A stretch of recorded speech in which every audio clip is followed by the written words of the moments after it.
Um, it can be, say, co-opted by a negative form of desire. Say, like the first hindrance in the nivaranas is kamachanda, so desire for sensuality.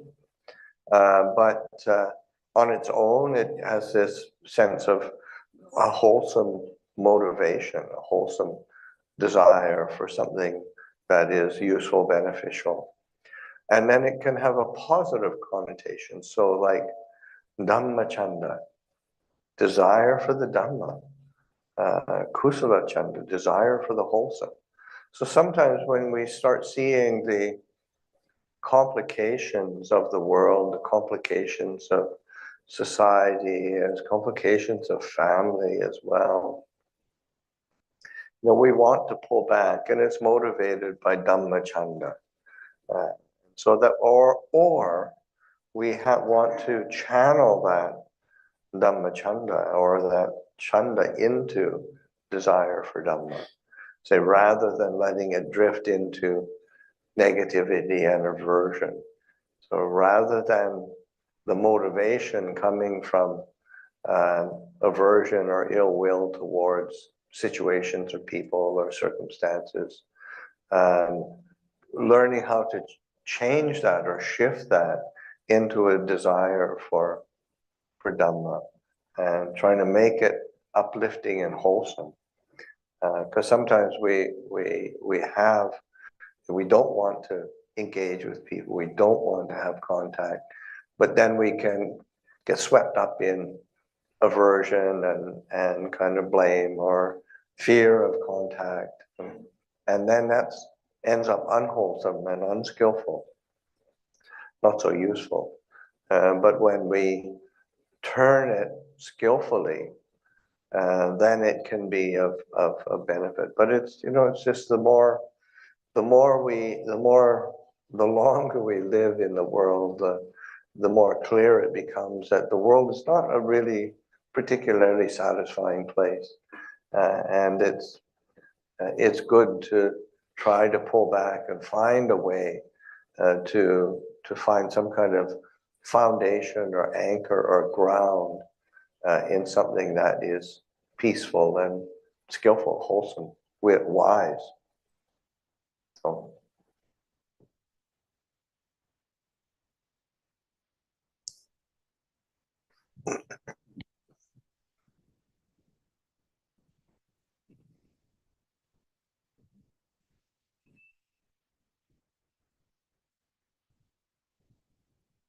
Ajahn, I have a question which is related to the space, the meditation. I think you have to come forward, away from the. Yeah, we were just taught how to observe the space inside us. Yes. So I have a question regarding that. Are we supposed to look at the space inside us or the space around us, or me being part of the space? Because looking inside, logically, it should only be the hollows that I should be able to see. But I could only feel my outline encompassed by the space. So I think I missed out on something. So I wanted to know about that. Was I not doing it right, or what's missing? Well, on a certain level, there's no absolute right about it. It's more like paying attention to the element of space wherever you can pay attention to it. It's sort of like, should I be paying attention to the space outside? Should I be paying attention to the space inside? Should I be paying attention to the space in between? Yeah, all of the above. Wherever you can make contact, a logical contact with that element of space, you pay attention to that, develop it, and and realize that it's also, it's an element of nature. It's a manifestation of nature. So it's learning how to be attentive to aspects of nature, and is, you know, trying to pin it down exactly so you get it right isn't only going to increase anxiety and tension, and that's not the point of the exercise. The point of the exercise is to develop a recognition of the how these elements of nature are we're a part of the elements of nature, and the elements of nature are a part of us. We're not separate from these elements of nature. And so that however we can access it, that's what you go for. Okay.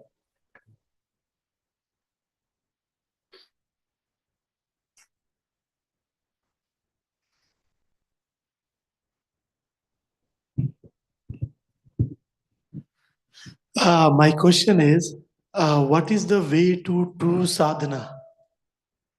Sadhana. Sadhana. Well, I don't know. Yeah, I'm not actually, sadhana is like I'm not 100% sure that I understand it, because it's more of a Hindu practice. Isn't it like being in the presence? Huh? Same thing as bhavana. Same thing as bhavana. Oh, okay. Well, there you go. I can elaborate a bit. See, as far as my understanding is concerned with the word sadhana, see, like you being a monk, we being a, uh, the worldly people, right? We are trying to find out ways to, to reach to the God. You have a certain practice and you follow it, and, it's a different route for you. And me as a, a worldly affair man, right? Believing doing the right thing, getting to the, the right ways of living and all those things. So I'm asking the context, how we can attain that, that righteousness in our path, and that we go more towards the God. Okay. Well, I think one of the things is to, it was like in my talk last night, talking about the kind of the broadness of the Buddha's path, that, all of the aspect of whatever makes one kind of peaceful, centered, clear. Okay, that's what you rely on. And it could be, it can be a settling practice, it can be a wisdom practice. And of course, it can also be a faith practice that helps one to settle. And certainly in terms of, say, the Buddha's description of the path, then like you expand it out a bit, and okay, the Noble Eightfold Path, and all of that is an access to a practice that is taking one closer to truth, so that the cultivation of various virtues and establishing oneself in integrity and really wholesome qualities, it's a necessary foundation.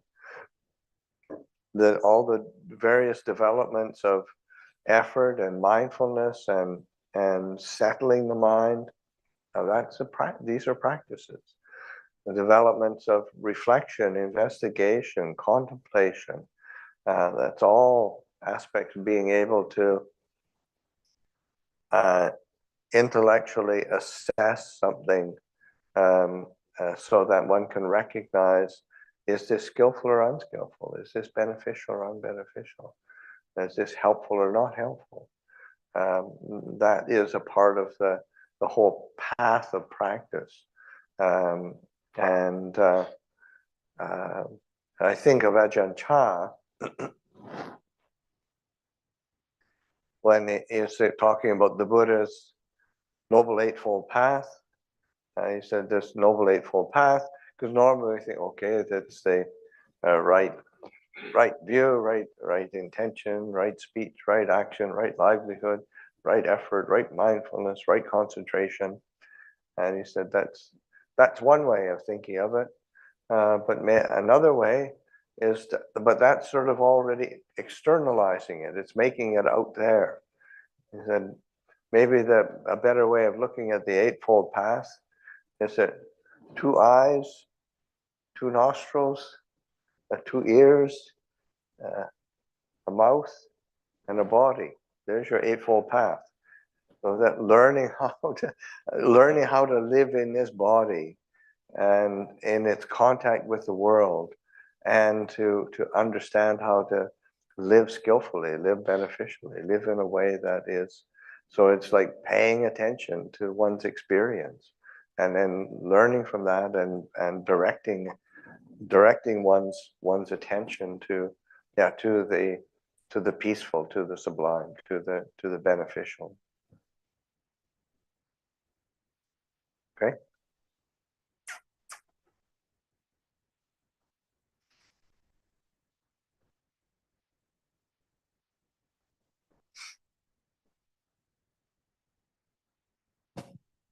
Longpur, we have one online question from Sumrit.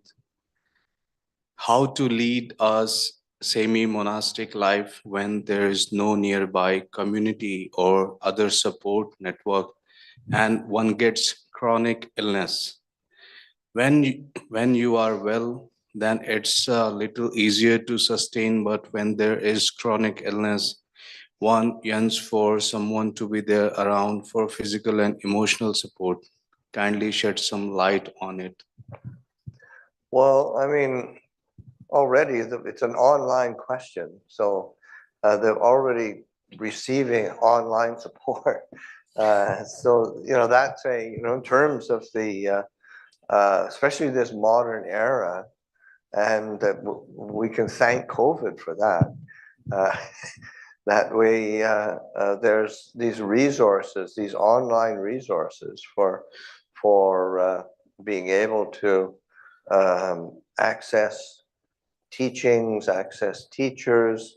I mean, there's more teachings and good teachings available online that one could possibly keep track of for everybody. So there's lots to choose from. So just to choose skillfully, and then an online community is oftentimes there's associated with different places, different teachers, different teachings. There will be online forums and groups that one can make contact with, and have that as a basis of support, so that the possibilities are quite broad and manifold, so that to be able to and not to think that it's second-rate support, because that's one of the things the mind will always conceive of as, oh, it's never good enough, it's never quite right enough, you want the most for you. So I saw lots of people come to Ajahn Chah's monastery, and Ajahn Chah's not a good enough teacher, Wat Pah Pong's not a good enough monastery, this is not good enough, that's not, they go and seek somewhere else. So there's no end to that. So that being able to, okay, this is good enough. And dealing with chronic illness, that I mean, it's tough to do that, but again, one has to. You have to work with the hand you're dealt with. If you and some people are really healthy, and some people, have all sorts of different health problems and health difficulties. And each person has to figure out, because each has its own drawback.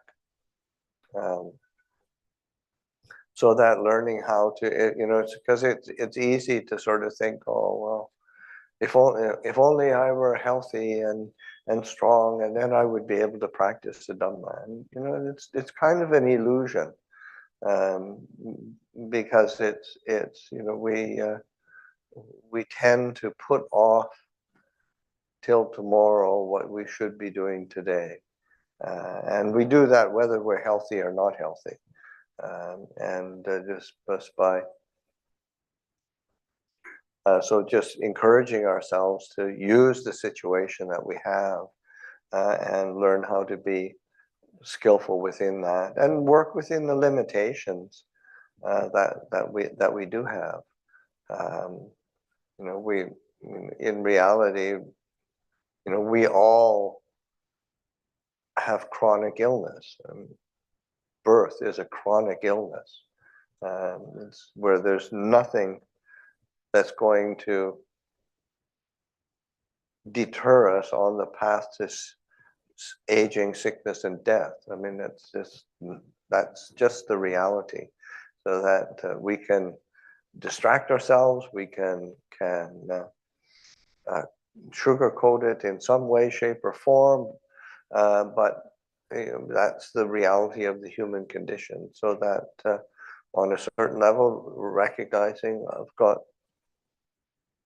particular health condition that impacts me, but how do I turn that and use it as a motivator rather than as an obstacle? So got some reflections on that.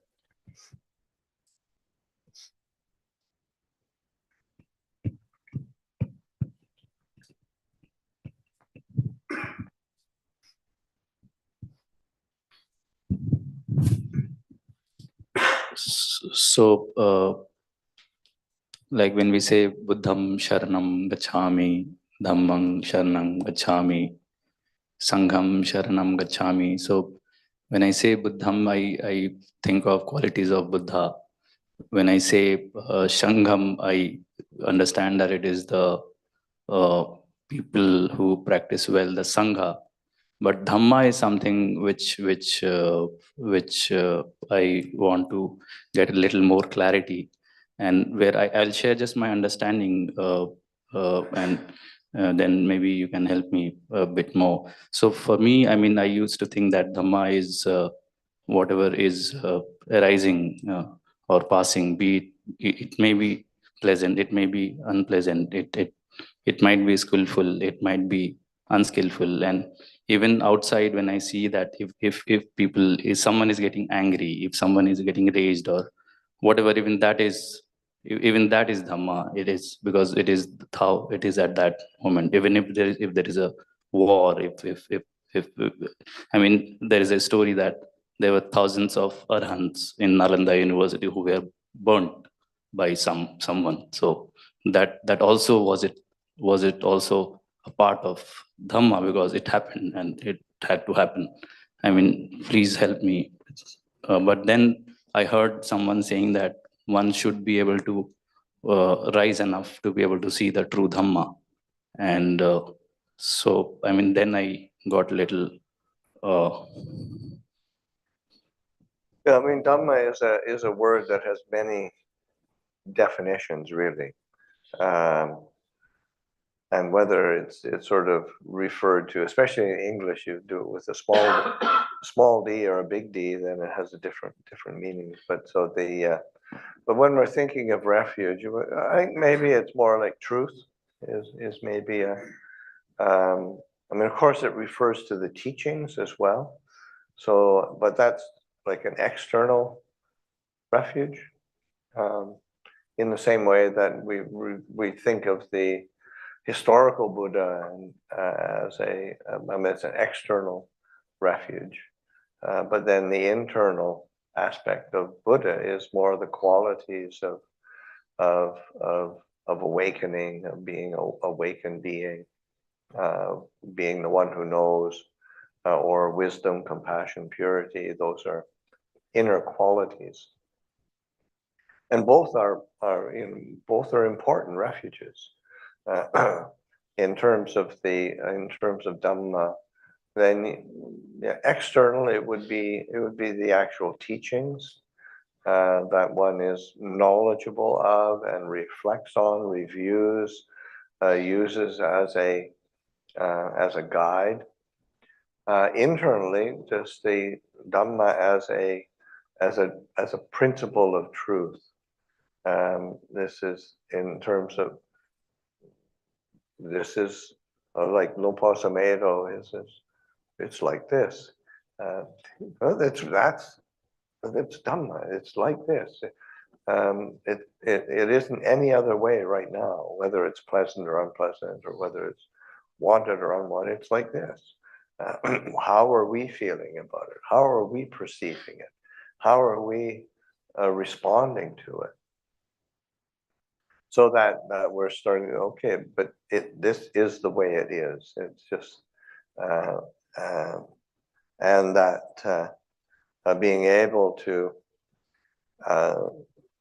see that, and also in terms of Dhamma, then you think in terms of, say, universal characteristics of anicca, dukkha, anatta, which I talk about. That's the nature of things. This is Dhamma. So what is the nature of things? So that whatever it is that we are perceiving, coming in contact with, and its nature, its true, how it appears, anicca, it's impermanent, it's unsatisfactory, it's not so. This is Dhamma. These are truths that when the Buddha, like they can be seen for oneself. This is how it is. It's timeless. It's apparent here and now, and so that sense of how we experience something, and this is Dhamma. So it's actually a very broad meaning, but it can also be sort of crystallized into the truth of the way things are. That's especially when we think of refuge. Yeah, just we can take refuge in the true nature of things. Things can't be any other way. Okay.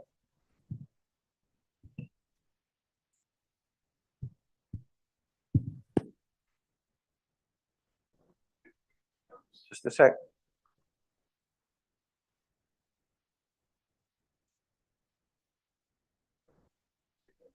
Why do you do it 3 times? Because usually once isn't enough.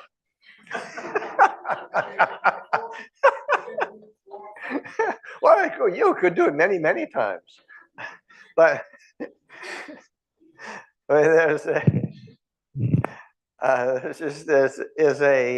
it's a custom. And I think and you see that in the suit. I think it's part of the way of learning from a pre-literate culture.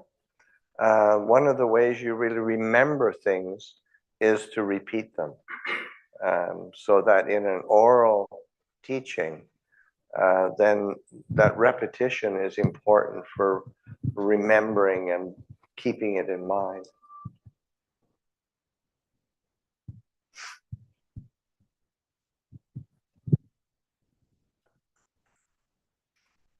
I have a question. In today's world, the word letting go seems to be thrown around quite a bit.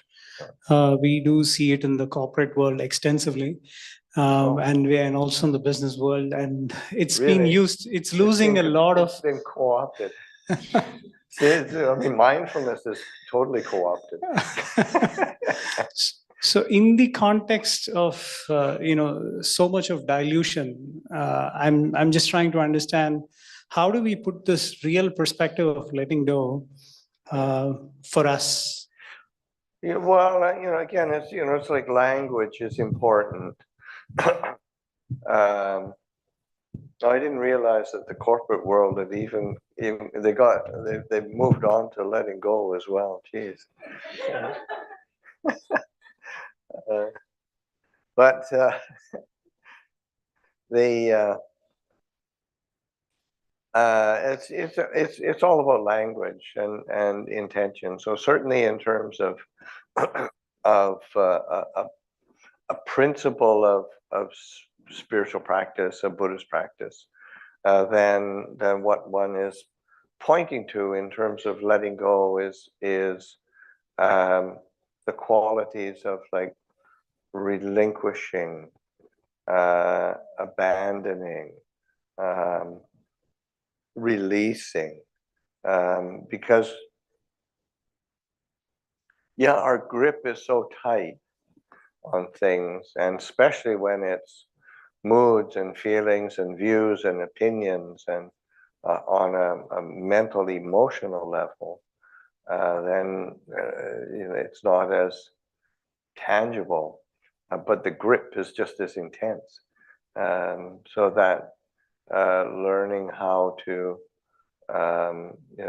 letting go is like a trigger word, one sort of word that points to a something that we need to do. We need to let go. We can't sort of hold on to our moods and impressions, our views and opinions, our worries, our fears, our delights and our joys. You have to learn how to release them. It's like the image that pops up in my mind is like a catch and release, and they do in with the fishing where you're not you actually catch them or release them. So you want to be able to catch your moods, catch your impressions, and then release them back into without hanging on to them and claiming identification with them. So that sense, but that aspect of recognizing that language is important, so that getting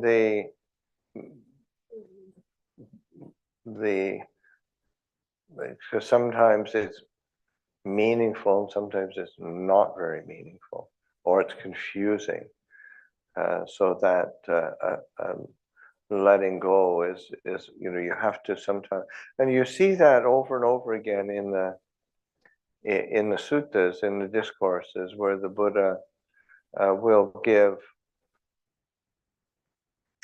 different words for different or a whole list of words describing the same thing, so that letting go, relinquishing, having the gaining of insight. It's sort of the what is it? Knowledge arose, vision arose, light arose, in the Dhammacakkappavattana Sutta. Jakung Uttapadi, Jnanam Uttapadi, Vicha Uttapadi, Aloko Uttapadi. It's just these different words, like knowledge, vision, understanding, light, and it arose, and it's about the same experience, but it's recognizing that you want to describe things a little bit more so that people can have a feel for so that letting go is not an absolute definition of something, but it's pointing in the direction of what we need to do. So letting go, releasing, relinquishing, abandoning, those are all synonymous with what we need to do with our say, yeah, our moods, our feelings, our impression, our views, our opinions. So it's just, does that make sense?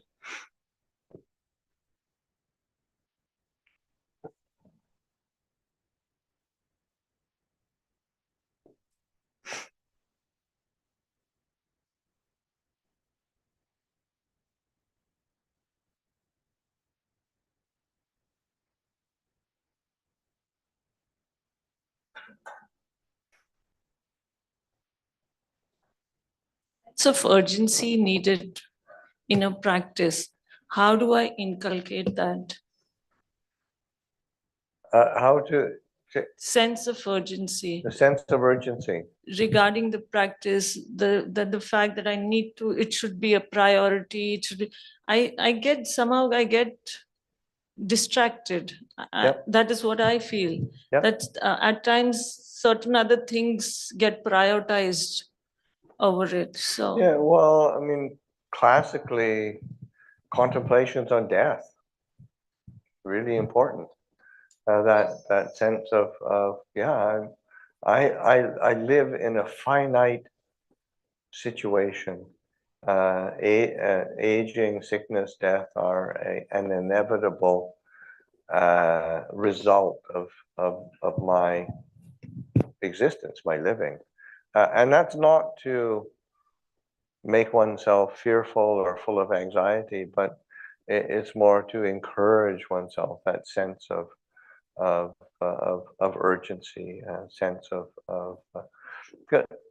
It's also sometimes with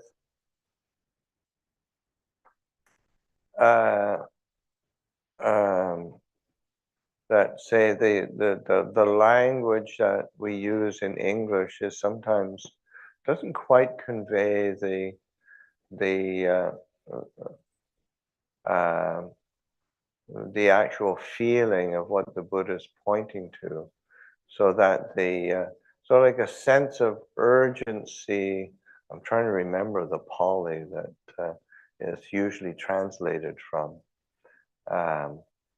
but it's generally that's usually what would be translated as sense of urgency, is also a sense of there's like this wholesome faith that is being brought up, and a really wholesome motivation. So it's not like you're like, even contemplation of death, it's not like you're trying to beat yourself into submission because of the presence of death. It's more like you want to uplift the mind to go toward the practice of Dhamma. So it's a finding ways to kind of inculcate or generate a sense of faith. So more aspects of faith or devotion are really important aspects of urgency as well, in that sense. That as we're, it's sort of like this sense of gratitude and appreciation of having come into contact with teachings of the Lord Buddha and good teachers that you've been in contact with, sort of like this feeling of tremendous gratitude and appreciation that, wow, I hit the jackpot this lifetime, and I really want to make good use of this. So it's the urgency comes from that as well. So there's different ways that you want to be encouraging the mind, but yeah, certainly the primary one is yeah, the days and nights are relentlessly passing. How well am I spending my time? That's a reflection that the Buddha encouraged for monastics to be reflecting on a daily basis. So that sense of, yeah, the days and nights are relentlessly passing. How well am I spending? Am I spending my time well? So it's an encouragement to spend one's time as well as possible. I have this feeling that I have time. I don't know where from it comes from, but there is this sense that I Oh, have time. comes from delusion. Yeah, it does. So that delusion is not going away. Well, I mean, the thing is it's like questioning one's assumptions, um, and yeah, and we all waste time. That's we all waste. It's just trying to minimize and making sure that whenever we do waste time, that it's not um, really unskillful, unwholesome, unbeneficial. And so that we want to be encouraging ourselves to keep on track.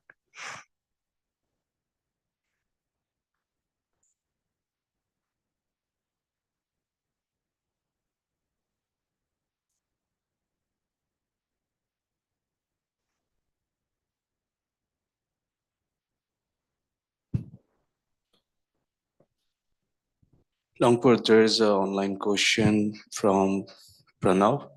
There is a question in its background, so I will read the both. Background is, I used to pray daily for my aunt who was suffering from advanced cancer. One day while praying, I insisted for her long life. I had the vision of a white girl child dancing and playing happily in a garden or a grassland. By the end of the prayer, I was at peace and felt like Buddha slash Tara have better plans for my aunt. That what I was asking for. The question is, do Buddha slash Tara already have the best plan? In that case, while praying, what do we ask for? Is bowing down in gratitude the only valid prayer? Well, I mean, the thing is, especially in Buddhism, you don't want to be asking for too much. Yes, it's that makes your prayers really easy, and it tends to be inevitably we set forth wishes or resolutions with the hope that it benefits people in some way, shape, or form. But sometimes there's a hubris involved in when we set up conditions of how we think um, things should play out, and we make prayers for that to happen. Um, it can get really complicated sometimes with making prayers and setting resolution. So you don't want to ask for, you don't want to be trying to, because you don't know what is the best. You don't know what it. I think there's a really lovely short story by Tolstoy where a traveler comes to a place and he goes into this kind of mansion and you see the host says, yeah, okay, you can stay here, but don't go into this room. But if you go into that room, do not sit on the chair that's there. And basically what it is, it's God is the host, and of course the person does go into the home, and what happens is they sit in the chair, and then kind of the vision of how things are playing out and happening, and then he starts to, oh my gosh, this is going to happen, so I've got to help, or I've got to do something. And of course then it gets even more wonky and messed up and confusing, and the person's in a bit of a state, and finally the God comes back and all you can do is sit in the chair and watch. You cannot do anything. Even God doesn't have that power. So it's so it's a beautiful story, a beautiful allegory, because yeah, on a human level, we really want to fix everything, but then the complication of karma is that things are playing out on all sorts of different levels and all sorts of different ways. And it's really, really difficult to be able to understand and tease out what is. And the only thing that one has any real control over is, can I set a good intention in my mind right now? Can I follow through on that good intention right now? Can I make my mind clear? Can I make my actions of body and speech clear? That you can do.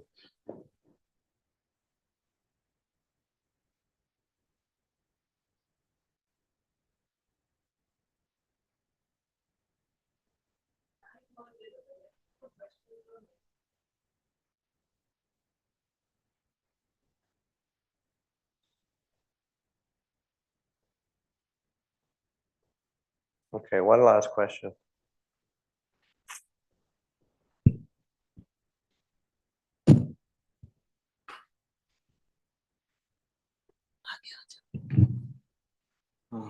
Longpur, my question is, like, it's when I'm sick or ill and I start reflecting on the death as well as how much less time I might have.